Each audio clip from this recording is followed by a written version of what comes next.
आप देख रहे हैं नेट्रिक न्यूज, साहस सच कहने का। वो दिन दूर नहीं है, क्योंकि जहां मानवता नहीं वहां कोई धर्म नहीं। मानवता धर्म सबसे बड़ा है। जो भारत के अंदर जो विपक्ष है, भले ही वो हिंदू ही क्यों ना हो, लेकिन वो कहीं ना कहीं इस्लामिक विचारधारा से प्रेरित है, मुस्लिम आक्रांताओं से प्रेरित होकर कार्य कर रहा है, अपना कब्जा करने का प्रयास कर रहे हैं। अगर उस रूप से अगर भारत सरकार मात्र 57 दिन अगर चल जाए तो पूरे 57 इस्लामिक देश भारत के होंगे, ये मैं दावा करता हूं। जहां जिहाद और आतंकवाद है, उसके लिए भारत सरकार को अब संविधान को थोड़ा सा बदलाव करते हुए उस प्रकार से काम करना होगा। यहाँ इनका कुरान, इनकी शरीयत कहाँ चली जाती है, इनको शर्म आनी चाहिए। लेकिन ये मानवता है ही नहीं, ये तो दानव है ना।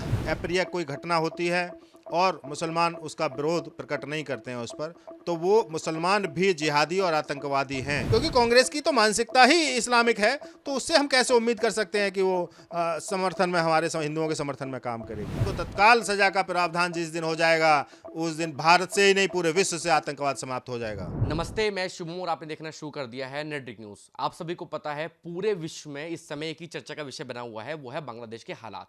आपके पास तमाम वीडियो आ रही होंगी, आपने देखा होगा उन वीडियो में जहां हिंदुओं के घरों को तोड़ा जा रहा है, हिंदुओं के मकानों पर कब्जे किए जा रहे हैं, हिंदुओं के मंदिरों तक को तोड़ा जा रहा है, हिंदुओं का कत्लेआम हो रहा है। अब उसके बाद पूरे भारत में संत समाज इसको लेकर पूरा विरोध प्रदर्शन कर रहा है। इस समय हम धर्म की नगरी वृंदावन में मौजूद है। हमारे साथ पीठाधीश्वर महंत धर्मेंद्र गिरी जी मौजूद, से बातचीत करते हैं इस पूरे मुद्दे पर उनका क्या कहना है, भारत सरकार इस पूरे मुद्दे पर क्या स्टैंड ले रहा है। स्वागत है आपका स्वामी जी। जी देखिए, जहाँ तक बात बांग्लादेश की है, तो बांग्लादेश में हिंदुओं को ही नहीं, शेख हसीना की सरकार के 30 जो मंत्री थे, उनकी डेड बॉडी मिल चुकी हैं और पूरी सरकार को ख़त्म कर दिया गया। तो आर्मी चीफ के द्वारा वहाँ से शेख हसीना जो प्रधानमंत्री रही थी, उनको निकाल दिया गया। अन्यथा तो पूरी सरकार को एक साथ ख़त्म करने का प्रयास किया गया। वहाँ पर ना हिंदू ना मुसलमान, क्योंकि जहाँ जिहाद और आतंकवाद होता है वहाँ ना कोई धर्म होता, ना कोई जाति होती है। ये जिहादी और आतंकवादी इसी प्रकार दूसरी धरती पर कब्जा करके, सरकारों के विरोध प्रदर्शन करके ये अपना कब्जा करते हैं और देश में अराजकता फैलाने का काम करते हैं। तो बांग्लादेश की स्थिति वास्तव में दर्दनाक है और हमारा मानना है कि अगर ऐसा ही हाल रहा, क्योंकि मुसलमानों के 57 देश हैं, क्योंकि इस्लामिक जो दृष्टिकोण है वो जिहाद और आतंकवाद का संगठन है, क्योंकि जो मुसलमान इसका समर्थन करते हैं, जहाँ पर अप्रिय कोई घटना होती है और मुसलमान उसका विरोध प्रकट नहीं करते हैं उस पर, तो वो मुसलमान भी जिहादी और आतंकवादी हैं। क्योंकि जो कार्रवाई जिस प्रकार वहाँ बांग्लादेश की जो स्थिति हुई है, ऐसी कार्रवाई लोग कह भी रहे हैं कि ऐसी स्थिति भारत में होगी तो क्या होगा। मैं सभी को बताना चाहता हूँ कि अगर भारत सरकार जिस प्रकार संवैधानिक रूप से देश में काम कर रही है, वो बहुत ही अच्छी बात है, वो सबका साथ और सबका विकास लेकर चल रही है। अन्यथा जिस प्रकार 57 इस्लामिक देश जिस विचारधारा के अनुरूप अपना कब्जा करने का प्रयास कर रहे हैं, अगर उस रेशियो में, उस रूप से अगर भारत सरकार मात्र 57 दिन अगर चल जाए तो पूरे 57 इस्लामिक देश भारत के होंगे, ये मैं दावा करता हूँ। अभी उसमें समय लगेगा कि ऐसी सरकार का गठन, भाजपा के साथ साथ ऐसा कुछ गठबंधन हो जिससे कि वो सिर्फ सत्य और मानवता के लिए काम करें, विकास के लिए काम करें। तो वो दिन दूर नहीं कि भारत में भी वो सरकार उस तरीके से काम करेगी, क्योंकि अभी भारत सरकार संविधान के साथ काम कर रही है, सबका साथ सबका विकास लेकर चल रही है। उसमें दौर जो 57 देश हैं जो भारत को तोड़ने का प्रयास करने में लगे हैं, हमें उनका डटकर मुकाबला करना होगा और भारत सरकार उसमें बहुत ही महत्वपूर्ण भूमिका में काम कर रही है, संवैधानिक रूप से अभी काम कर रही है। जिस दिन जैसे ये लोग हैं, जैसे को तैसा अगर कर दिया गया तो मुझे लगता है 57 दिन के अंदर भारत इस्लामिक 57 देशों पर कब्जा कर लेगा और वो दिन दूर नहीं है, क्योंकि जहां मानवता नहीं वहां कोई धर्म नहीं। मानवता धर्म सबसे बड़ा है। जहां मानव, लेकिन वहाँ दानव भी रहते हैं। ये युग युगों की परंपरा है कि जहाँ मानव वहाँ दानव भी रहेंगे। क्यों, इन दानवों से हमें कैसे लड़ना है। पहले इन्होंने देवताओं को नहीं छोड़ा है, उन्हीं की तपस्या करके, उन्हीं से वरदान लेकर उन्हीं के ऊपर हावी हो जाते थे। भस्मासुर ने महादेव की तपस्या की, उनसे वरदान ले लिया और उन्हीं के ऊपर प्रहार करना शुरू कर दिया। तो इतिहास गवाह है इस चीज़ का कि जहाँ मानव है वहाँ दानव रहेंगे, लेकिन मानवता का रेशियो हमेशा कुछ प्रतिशत ज़्यादा रहता है, जिससे कि ये पृथ्वी टिकी हुई है। जिस दिन पृथ्वी पर दानव ज़्यादा हो जाएंगे तो पृथ्वी तहस नहस हो जाएगी, लेकिन अभी ऐसा कहीं शास्त्रों में वर्णन नहीं है। और आने वाला जो समय है वो विकास का है। अब विकास की जो कहते हैं धारा है वो भारत से बहुत तेज़ी से बहने जा रही है, और उसमें सभी लोग जो शिक्षित हैं, भले वो किसी भी धर्म से हों, वो सहयोग भी कर रहे हैं। लेकिन जहाँ दानव, जहाँ जिहाद और आतंकवाद है, उसके लिए भारत सरकार को अब संविधान को थोड़ा सा बदलाव करते हुए उस प्रकार से काम करना होगा जिससे कि इनके लिए ऐसी सज़ा हो कि तत्काल इनको मृत्युदंड दिया जाए और इन पर ना कोई केस चलाया जाए। अगर साक्ष्य हैं, किसी ने बम देखा, कहीं चलाया है, बम बनाया है, जो भी मानवता के हित में काम नहीं कर रहे हैं, जो मानवता के हित के लिए काम कर रहे हैं, उनको तत्काल सजा का प्रावधान जिस दिन हो जाएगा, उस दिन भारत से ही नहीं पूरे विश्व से आतंकवाद समाप्त हो जाएगा। स्वामी जी, आप मुझे एक बात बताइए, जिस तरीके से पाकिस्तान में हिंदुओं की संख्या लगातार घट रही है, अफगानिस्तान हो चाहे बांग्लादेश हो, हिंदुओं को हमेशा टारगेट क्यों किया जाता है? भारत तो सेक्युलर देश है, हिंदू तो कभी किसी को टारगेट नहीं करते हैं। देखिए, एक समय था कि सभी सनातनी थे, तब कोई धर्म नहीं था, कोई इस्लाम नहीं था, कोई ईसाई नहीं था। लेकिन ये कुछ 2000 वर्ष पहले तक की विभाजन है कि लोगों ने अलग से अपनी कल्पनाएं शुरू कर दी, और सनातन धर्म के सिवा जो भी धर्म कहने वाले हैं वो सिर्फ काल्पनिक हैं, क्योंकि ये मजहब हो सकते हैं, ये धर्म नहीं हो सकते। और जहाँ तक हिंदू की बात करते हैं तो हिंदू सनातन धर्म को मानता है और सनातन धर्म को समर्थन करता है, और इस संस्कृति को बचाने का काम ही हिंदुओं का है।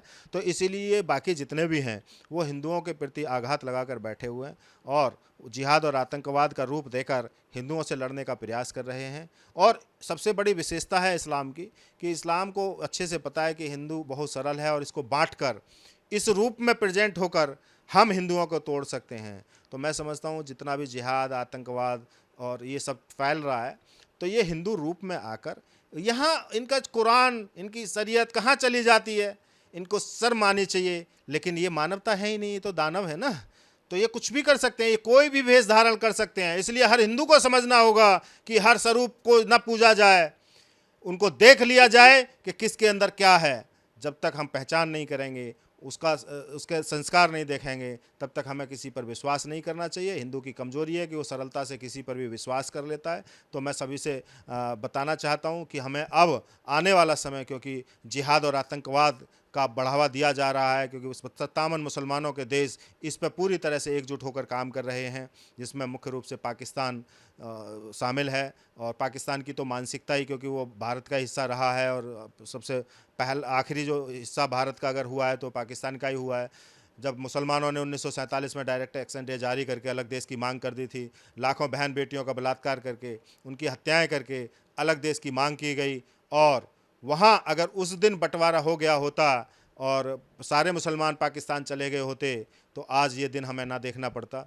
लेकिन पीछे की जो सरकार थी उसने, क्योंकि वो सरकार भी तो कहीं ना कहीं इस्लाम की विचारधारा से प्रेरित होकर बनी थी, इसीलिए इस देश का बंटवारा होने के बावजूद पाकिस्तान में सभी मुसलमानों को नहीं भेजा गया, भारत को फिर लड़ने के लिए छोड़ दिया गया। और बाबा साहेब अम्बेडकर का जो किताब है, एक पुस्तक है, डिवाइडेशन ऑफ इंडिया, जिसमें भारत और पाकिस्तान और हिंदुस्तान का विभाजन है, उसमें उन्होंने लिखा है कि भारत के विभाजन को हिंदुस्तान और पाकिस्तान के रूप में जब तक पूर्ण न समझा जाए, जब तक कि हिंदुस्तान में एक भी मुसलमान शेष है। जब संविधान ये बात कहता है तो ये बात सरकार को भी समझनी चाहिए। अगर सरकार संविधान के अनुरूप काम कर रही है तो इस बिंदु को भी बाबा अम्बेडकर साहब के मुख्य बिंदु को आगे लेके आना चाहिए, क्योंकि जब उन्होंने ही, संविधान के निर्माता ने ही अपनी किताब में ये लिखा है कि भारत का विभाजन तभी पूर्ण समझा जाएगा हिंदुस्तान और पाकिस्तान के रूप में जब तक कि हिंदुस्तान में एक भी मुसलमान शेष है। तो हम तो यही कहना चाहते हैं कि भारत सरकार को बहुत आगे आकर इस पर भी काम करना चाहिए। स्वामी जी, जिस तरीके से हम सोशल मीडिया पर नज़र बनाए रखते हैं, तो हम कुछ मुद्दे ऐसे हैं, जैसे अभी इसराइल का युद्ध हुआ था, आपने देखा होगा, तो सब लोग उसको हमास को समर्थन कर रहे थे, कुछ लोग इसराइल के भी कोई विरोध में पोस्ट डाली जा रही थी। लेकिन जब से बांग्लादेश का मुद्दा शुरू हुआ है, तब से कोई भी विपक्ष का नेता हिंदुओं के पक्ष में बोलने को तैयार नहीं है। उसको लेकर आप क्या कहना चाहेंगे? देखिए, विपक्ष की मानसिकता ही इस्लामिक है।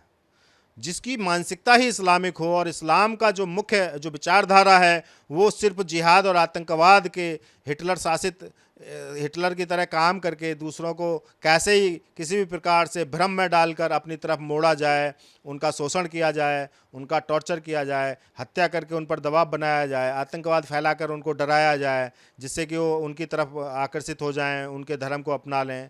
तो कहने का तात्पर्य यही है कि ये सिर्फ एक आतंकवाद का हिस्सा है।